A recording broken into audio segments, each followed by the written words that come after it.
తిరుమలలో ఉచిత ఆర్టీసీ విద్యుత్ బస్సులను టీటీడీ అదనపు ఈవో వెంకయ్య చౌదరి ప్రారంభించారు.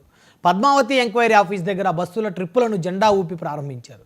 తిరుమల భక్తులను ఒక ప్రాంతం నుంచి మరో ప్రాంతానికి చేరవేసేందుకు ఏపీఎస్ఆర్టీసీ ద్వారా ఉచిత సర్వీసును అందుబాటులోకి తీసుకొచ్చినట్లు తెలిపారు. తిరుమలలోని అన్ని ప్రాంతాల్లో 20 విద్యుత్ బస్సులు 80 ట్రిప్పులు తిరుగుతాయని చెప్పారు. ఉచిత బస్సుల కోసం ఏపీఎస్ఆర్టీసీని కోరగా సానుకూలంగా స్పందించి త్వరగా అంగీకరించిందన్నారు. ఏపీఎస్ఆర్టీసీ ఎలక్ట్రానిక్ వెహికల్ బస్సెస్ని తిరుమల తిరుపతిలో రెగ్యులర్గా రన్ చేసే వెహికల్ని తిరుమల లోపల కూడా రన్ చేయడానికి డిసైడ్ అయ్యారు. సో ఆ రిక్వెస్ట్ లాస్ట్ 2 months నుంచి టీటీడీ చేసింది.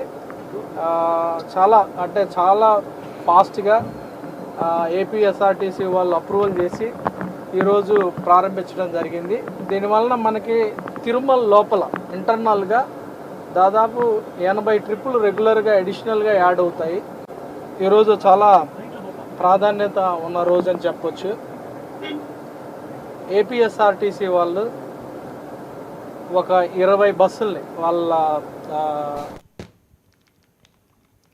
కడప జిల్లా పోరుమామిళ్ళ కలసపాడు పోలీస్ స్టేషన్లో